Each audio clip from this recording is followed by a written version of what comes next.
So this is video number 2 and I speak to you on the eve of 16 kilometers of swimming, which is a bit of an oddly day actually because I'm doing this on Wednesday the 11th of February, which I was going to do my long swim on the weekend, but having a look at the weather and all that, it's kind of come to seeing that there's going to be a lot of rain.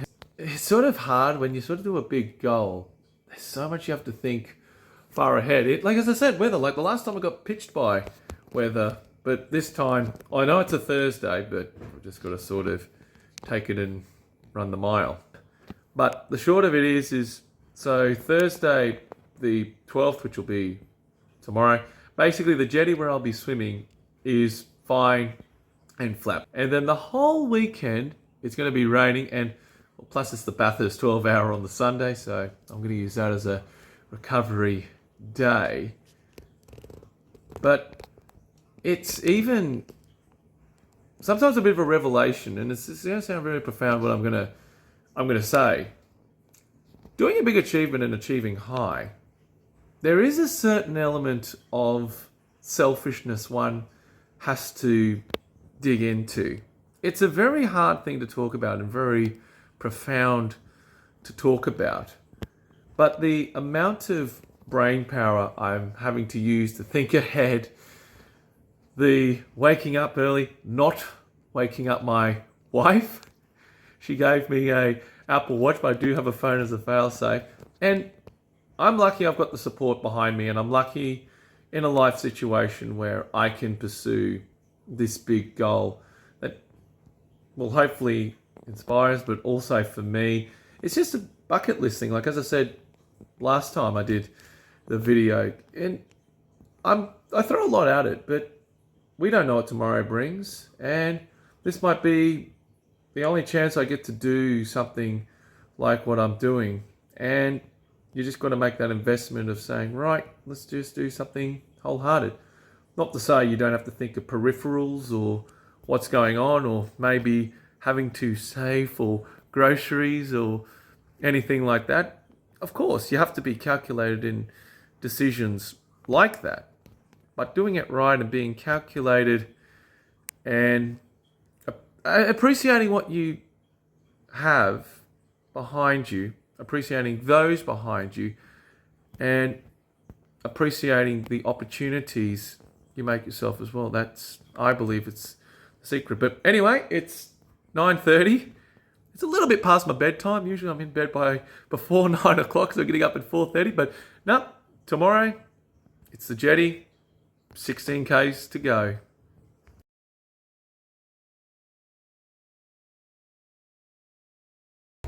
And it's a happily diddly doodly morning as I wake up. And probably this morning, feeling not too bad actually. Last night I tried a bit of a dinner that was sort of a little bit carby and a bit proteiny, but not necessarily just like the biggest dinner one can eat.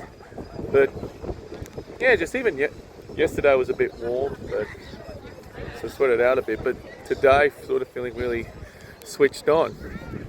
Only thing is, it's going to take me about 5 hours, but I'll show you our Coffs Harbour Jetty in all its basking glory. So what happens is, how do I get 1 kilometre? Start of the rock, end of the jetty. Swim down the jetty to about where those lights posts are, and then straight across to the, well, what is the jetty beach house, and that is 1 kilometre. That's me working with hypotenuse and right-angled triangles. Some old hags can't always hide their old age, you know. One last thing before we head out, what do we go for? You like a good chafe? No, I don't. That's why we use paw cream. Obviously I forgot to shave because I just did. Bit there, so when I breathe, protect myself, bit behind the neck. So obviously when I'm like that and turning, protect myself, and under the armpits. Old school's the best. Anyway, I'll stop on some sunscreen and we'll get it going.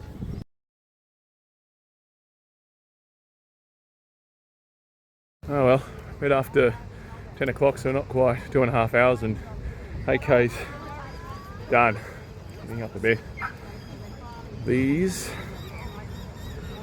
work. I had this at 6K's to go. Didn't have the full one, but it just mentally zapped me so I could be a bit more mentally switched on. Pulled over now because I'm gonna reapply sunscreen.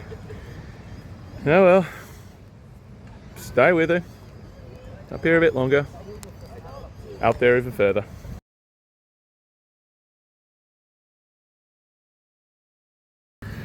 Alright, about 3 to 12. 14 done.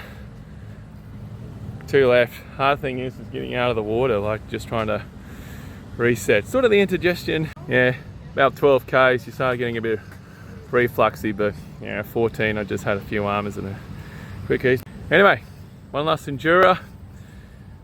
Hydrate up. Nail it!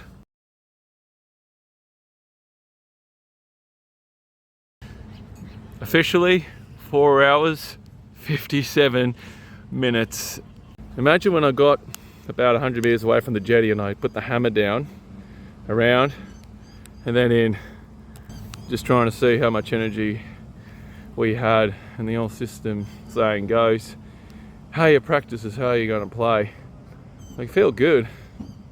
Didn't necessarily feel like I lost a lot of pace. But yeah, sort of the secret was sort of knowing how to hammer it at the end. But oh well, almost what I've ever done. Time-wise, lengthwise, recovery o'clock. And let me tell you that recovery o'clock, it went down an absolute treat.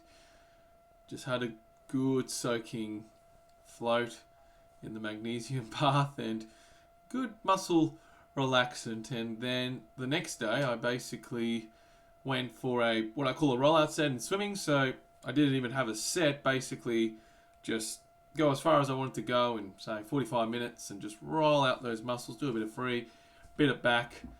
But that was Friday, so that was yesterday. And well, today, where I was budgeting on it being quite wet, because that's what all the weather people said, it actually was just overcast and dreary. But yeah, the surf, I did have a look and it was a bit rough. So I was pretty lucky to get into having my swim exactly when I did. When I was looking back on the Thursday swim, a lot of stuff fell into place quite nicely. The only slight bugger I was sort of running into was I had to keep walking up the beach to get my water supply and all that, because I was doing 2Ks back and forth and basically trying to hydrate as basically the top up, so I wasn't out stranded by myself. But I suppose the only thing that would be interesting for me is I'd like to try and just do a constant swim, just have someone aside and just have that one less thing to think about. But having said that, it was a great way to sort of roll through on the Thursday, and it basically built the foundation and feeling pretty good. So I've got 2 more long distance swims before we get to doing the Lake Argyle. From here, still got probably 10 weeks till the big swim. The only good news from here is that I do have half my boat crew / kayaker good to go. I do have a person, but if there is that other person that can try and help us out, I'm still looking out for that.